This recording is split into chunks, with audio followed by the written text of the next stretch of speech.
పిత పుత్ర పవిత్రాత్మ నామమున ఆమేన్. క్రీస్తునాథుని యందు మిక్కిలి ప్రియమైన సహోదరి సహోదరులారా, శ్రీ సభ ఈనాడు విశ్వవిభుడైనటువంటి క్రీస్తురాజు మహోత్సవాన్ని ఎంతో ఘనంగా కనుల పండుగగా చేసుకుంటూ ఉన్నది. ఈ శుభ తరుణంలో మీ అందరికీ క్రీస్తురాజు పండుగ మహోత్సవ శుభాకాంక్షలు ప్రేమపూర్వకంగా తెలియపరుస్తూ ఉన్నాను. క్రీస్తు ప్రభు రాజు అనటానికి మనకి ఆధారాలు ఏమైనా ఉన్నాయా? క్రీస్తు ప్రభుని ఎందుకు మనం రాజు అని పిలుస్తూ ఉన్నాం? పరిశుద్ధ గ్రంథం పఠనంలో అనేకమైనటువంటి ఉదాహరణలు, ఎగ్జాంపుల్స్ మనకి ఉన్నాయి. సువార్తలో చెబుతూ ఉంటారు, దావీదు వంశము నుండి ఒక రాజు పుట్టును, యేసు ప్రభుని గురించి. మత్తయి సువార్తలో 2వ అధ్యాయంలో చదివినట్లయితే తూర్పు నుండి వచ్చినటువంటి జ్ఞానులు ఈ విధంగా అడుగుచున్నారు, యూదుల రాజుగా జన్మించినటువంటి క్రీస్తు ప్రభు ఎక్కడ? యేసు ప్రభు యెరూషలేములో ప్రవేశించినప్పుడు అక్కడ ఉన్నటువంటి ప్రజలందరూ కూడా ఆయన్ను వస్త్రాలను పరిచి ఒలీవు కొమ్మలను చేతిలో పట్టుకొని, యూదుల రాజా హోసానా, దావీదు కుమారా హోసానా అని చెప్పి ఆయనకు స్వాగతం పలికారు.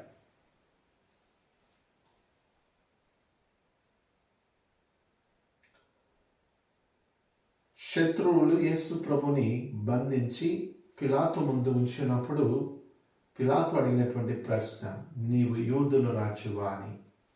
దానికి క్రీస్తు ప్రభు, నీవన్నట్లే నేను యూదుల రాజును అని సమాధానం ఇచ్చారు. యేసు ప్రభుని శిలువ మీద కొట్టినప్పుడు ఆయన యొక్క శిలువ మీద తల భాగాన్న నజరేయుడగు యేసు యూదుల రాజు అని ఒక పలకను రాపించి పెట్టారు. యేసు ప్రభువుతో పాటు శిలువ వేసినటువంటి దొంగల్లో ఒకడు మంచి దొంగ అని చెప్తూ ఉంటారు. అతను అంటున్నాడు, ప్రభు, నీవు పరలోకములో వెళ్ళినప్పుడు నీ రాజ్యంలో ప్రవేశించినప్పుడు నన్ను జ్ఞాపకం ఉంచుకోమన్నాడు. ఈ మాటలన్నీ కూడా మనకి వివరించేది ఏమిటంటే క్రీస్తు ప్రభు మనకు రాజు అని. మరి రాజు అయితే ఎక్కడ జన్మించాలా?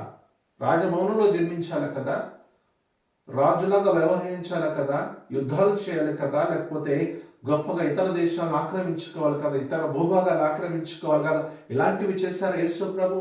లేదండి. యేసు ప్రభు ఎక్కడ జన్మించారు? పశువుల పాకలో జన్మించాడు.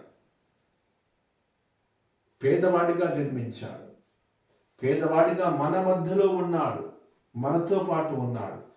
ఆయన దేశాలని పాలించలేదు, మన హృదయాలను పాలించాడు. ఆయన కిరీటం పెట్టుకుని పాలించలేదు, ముళ్ళ కిరీటాన్ని పెట్టుకొని మన కోసం ఆయన సహించాడు. ఆయన సింహాసనం మీద కూర్చోలేదు, శిలువ మీద కూర్చున్నాడు. అంటే శిలువనే తన సింహాసనంగా మార్చుకున్నాడు. రాజ వస్త్రాలను ఆయన ధరించలేదు, గాయపడినటువంటి తన శరీరాన్ని రాజవస్త్రంగా ధరించాడు. ఇవన్నీ కూడా మనకి యేసు ప్రభు మనల్ని రాజు అని చెప్పటానికి చక్కటి ఉదాహరణలు, చక్కటి అంశాలు. కాబట్టి ప్రియమైనటువంటి సహోదరి సహోదరులారా, ఈరోజు మనం అందరం కూడా యేసు ప్రభు యొక్క క్రీస్తు రాజు మహోత్సవాన్ని జరుపుకుంటూ ఉన్నటువంటి ఈ సమయంలో జ్ఞాపకం చేసుకోవాలి, యేసు ప్రభు తన జీవితాన్ని మన కోసం హెచ్చించారు. మామూలుగా సాధారణంగా అయితే ఒక రాజు కోసం సైన్యం లేకపోతే ఆ దేశ ప్రజలు మరణిస్తారు. కానీ ఇక్కడ క్రీస్తు ప్రభు మన కోసం, మనల్ని రక్షించడం కోసం తన ప్రాణాన్ని త్యాగం చేసి ఒక రాజు, నిజమైనటువంటి రాజు అని చూపించారు. ఇది చాలండి మనం అర్థం చేసుకోగలిగితే. ఈ విషయాలు చాలా చిన్నవే కావచ్చు, కానీ అర్థం చేసుకుంటే చాలా సత్యాలను మనకి బోధిస్తూ ఉన్నది. ఈరోజు క్రీస్తు రాజు మహోత్సవాన్ని చేసుకుంటూ ఉన్నాం. ఈ చేసుకునేటువంటి పండుగ మనందరినీ కూడా కోరేది ఏమిటంటే, యేసు ప్రభు యొక్క రాజ్యం ఈ లోక సంబంధమైనది కాదు, పరలోక సంబంధమైనటువంటి రాజ్యం. శాంతికి నిలయమైనటువంటి రాజ్యం, సమాధానానికి నిలయమైనటువంటి రాజ్యం, ప్రేమకు నిలయమైనటువంటి రాజ్యం. ఆయన ఈ లోకానికి వచ్చింది తన ప్రేమను పంచడానికి, ప్రేమ సామ్రాజ్యాన్ని నిర్మించడానికి. ఆ ప్రేమ సామ్రాజ్యం కోసం తన ప్రాణాన్ని సహితము కూడా లెక్క చేయలేదు. ఒక కాపరిలాగా, ఒక గొర్రెల కాపరి తన యొక్క గొర్రెల కోసం తన ప్రాణాన్ని ఇస్తాడని చెప్పినట్లుగా తను ఈ లోకానికి వచ్చింది. అందుకే తన ప్రాణాన్ని మన కోసం అర్పించి ఇదిగో నిజమైనటువంటి రాజు అని చెప్పి తను చూపించాడు. ఇవన్నీ కూడా మనకి ఈనాడు చాలా చక్కగా అర్థమయ్యేటట్టుగా వివరిస్తూ ఉన్నాయి. కాబట్టి ప్రియమైనటువంటి సహోదరి సహోదరులారా, ఈనాడు పండుగ చేసుకుంటూ ఉండగా ఒకసారి ధ్యానించండి. మనం ఎక్కడ ఉన్నాం? ఈ లోకము సంబంధించినటువంటి రాజ్యంలో జీవిస్తూ ఉన్నామా, లేదంటే పరలోక సంబంధమైనటువంటి వాటి కోసం ఎదుగుతూ ఉన్నామా? ఒకసారి ధ్యానించుకుందాం. ఎందుకంటే యేసు ప్రభు ఈరోజు మనందరినీ కూడా కోరేది ఏమిటంటే, మీరు నా రాజ్యంలో ప్రవేశించడానికి ప్రయత్నం చేయమంటూ ఉన్నారు. అంతిమ తీర్పు వచ్చినప్పుడు మత్తయి సువార్త 25వ అధ్యాయంలో చదువుతాము, ఆయన మహిమాన్విత శరీరంతో తన దూతల సమేతముగా వచ్చినప్పుడు మంచి వారిని చెడ్డవారిని ఏర్పరిచి న్యాయ తీర్పు తీరుస్తారు. ఆ న్యాయం తీర్పు తీర్చాలంటే మనము ఆ మంచి వారిలోనికి చేరగలగాలి. ప్రేమ, సహనం, ఓర్పు, దయ, క్షమాపణ ఇటువంటివి నేర్చుకోవాలి. యేసు ప్రభు నేర్పించారు కనుక వాటి నుండి మనం నేర్చుకొని చక్కగా ఆయన చెప్పినట్లుగా చేస్తే మనకి సమృద్ధిగా యేసు ప్రభు అన్నీ వసగుతారు. ఎప్పుడు వచ్చినా, ఏ క్షణాన్ని వచ్చినా, ఏ సమయంలో వచ్చినా మనం ఆయన వారసులుగా ఈ లోకములో జీవించగలుగుతాం. ప్రేమ, శాంతి, సహనం, ఓర్పు, దయ, క్షమాపణ ఇటువంటి మంచి లక్షణాలు కలిగి మనం ఈ లోకంలో జీవించగలుగుతాం. ప్రియమైనటువంటి సహోదరులారా, ఈనాడు యేసు ప్రభు మనందరినీ కూడా కోరేదే, ఈ పండుగ చేసుకునేటువంటి సమయంలో మీరందరూ కూడా ధ్యానించండి అని చెప్పి అడుగుతున్నారు. ఎక్కడ ఉన్నాం మనం? ఈ లోక సంబంధమైనటువంటి విషయాల్లో ఉన్నామా, పరలోక జీవితపు సంబంధానికి చెందినటువంటి వారిలాగా ఉన్నామా? యేసు ప్రభు కావాల్సింది పరలోక సంబంధమైనటువంటి విషయాలు. ఎందుకంటే ఆయన ఈ లోకానికి వచ్చింది తనను తాను మనకి సమర్పించి ప్రాణం ఇవ్వటానికి. చివరి వరకు తన ప్రాణం ఉన్నంత వరకు కూడా మనల్ని కాపాడారు, ఇచ్చారు. ఇప్పుడు మనం ఈ లోకంలో ఉన్నప్పుడు ఆయన చూపించినటువంటి ప్రేమ నేర్చుకోవాలి, ఆయన చూపించినటువంటి బాటను నేర్చుకోవాలి, ఆయన చూపించినటువంటి సుమాత్రకు నేర్చుకోవాలి. అప్పుడు మనం కూడా ఒక రోజున ఆయనతో పాటు పరలోకంలో, నేడు నీవు కూడా నాతో పాటు పరలోకంలో ఉంటావు అని చెప్పిన విధంగా మనం కూడా ఒకరోజు ఆయనతో పాటు ఉండగలగాలి. అలా ఉండగలిగినప్పుడే మనల్ని యేసు ప్రభు పాలిస్తాడు. మన హృదయాలను పాలిస్తాడు, మన జీవితాలను పాలిస్తాడు, మనందరిని, మన కుటుంబాలను పాలిస్తాడు, మన దేశాన్ని పాలిస్తాడు. అప్పుడు ఎటువంటి భయం అక్కర్లేదు. ఎందుకంటే ఆయన ఇదిగో ఒక మంచి కాపరిలాగా, కాపరి తన గొర్రెల కోసం తన ప్రాణాన్ని అర్పిస్తారు. యేసు ప్రభు అదే చేశారు. కాబట్టి ప్రియమైనటువంటి సహోదరి సహోదరులారా, ఈనాడు ఈ పండుగ చేసుకునేటువంటి శుభతరుణంలో మరి ఒకసారి ఈ విషయాన్ని జ్ఞాపకం చేసుకుందాం. యేసు ప్రభు తన ప్రాణం ఇచ్చింది మన కోసం. ఈ విషయాన్ని నేర్చుకుంటూ ఆయన లోకము ఈ లోక సంబంధమైనది కాదు, పరలోకానికి సంబంధించినది. మనందరం ఈ లోకములో యాత్రికులు మాత్రమే.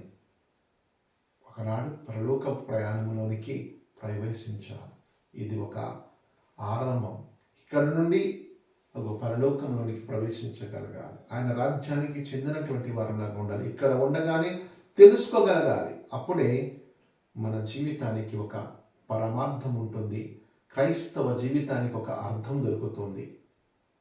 ఈ లోక వస్తువుల మీద కాదు మన జీవితాలు, ఈ లోక ప్రాపంచిక వ్యసనాల మీద కాదు మన యొక్క ఆశలు, ఈ యొక్క బాహ్యంగా కనపడేటువంటి యొక్క అందచందాలు కాదు, ఈ యొక్క వస్తువులు కాదు, ఈ బంగారం కాదు, ఈ ఆస్తి పాస్తులు కాదు, ఈ పొలాలు కాదు, ఇవేవి కాదు మనల్ని కాపాడేది. యేసు ప్రభు మాత్రమే. యేసు ప్రభుకి సంబంధించిన వారు అది తెలుసుకున్నప్పుడు ఆయనలో ప్రవేశిస్తారు, ఆయన వారిలో ప్రవేశిస్తారు.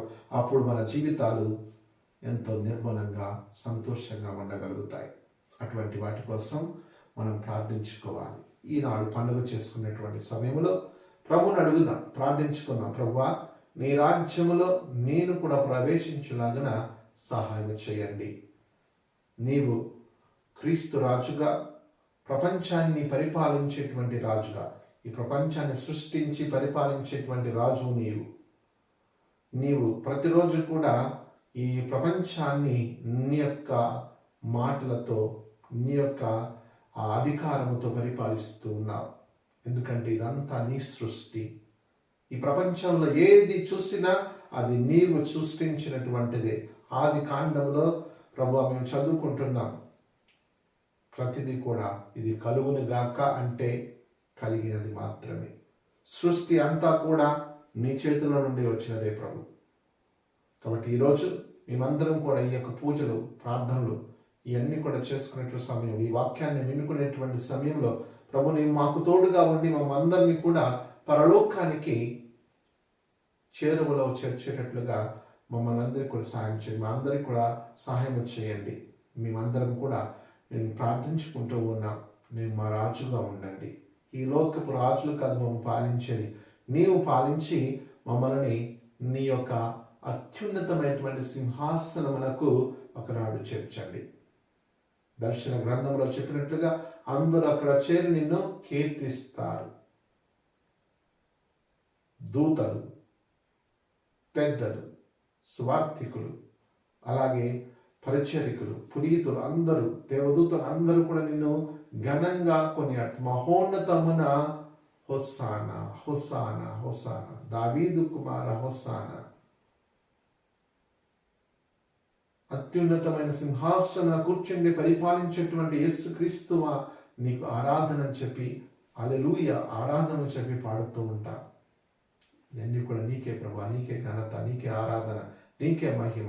ఈరోజు మేము ఈ పండుగ చేసుకుంటూ సమయంలో నీ కృపను, నీ మహిమను, నీ శక్తిని మాకు దయచేయండి. నీ రాజ్యంలో వారసులుగా మేము ఉండేటట్లుగా నీ యొక్క బలాన్ని, నీ శక్తిని మాకు అనుగ్రహించండి. నీ సమాధానాన్ని మాకు ఇవ్వండి. నీ యొక్క వాక్యమును వినుకొని దాని ద్వారా మా జీవితాలను మార్చుకొని నీ పరలోకపు రాజ్యపు వారసులాగా ఉండే భాగ్యాన్ని ప్రసాదించమని కోరుకుంటూ ఉన్నాం. ఈ ప్రార్థనను మన నాథుడైన క్రీస్తు ద్వారా మేము అడిగి వేడుకొనుచున్నాము. ఆమేన్. మీ అందరికీ కూడా ఈనాడు దేవుని యొక్క ఆశీర్వాదాలు, ఆ ప్రభు యొక్క పండుగ శుభాకాంక్షలు ఎల్లప్పుడూ మీకు, మీ కుటుంబాలకు ఉండి ప్రభు పాలిస్తూ మిమ్మల్ని ఆ ప్రభు యొక్క రాజ్యపు వారసులుగాను, పరలోకానికి చెందినటువంటి వారిగా మార్చాలని, ఆయన యొక్క శక్తితో, బలముతో, ఆయన రాజ్యాధికారంతో మిమ్మల్ని నడిపించాలని కోరుకుంటూ నా యొక్క మాటలను నేను ముగిస్తూ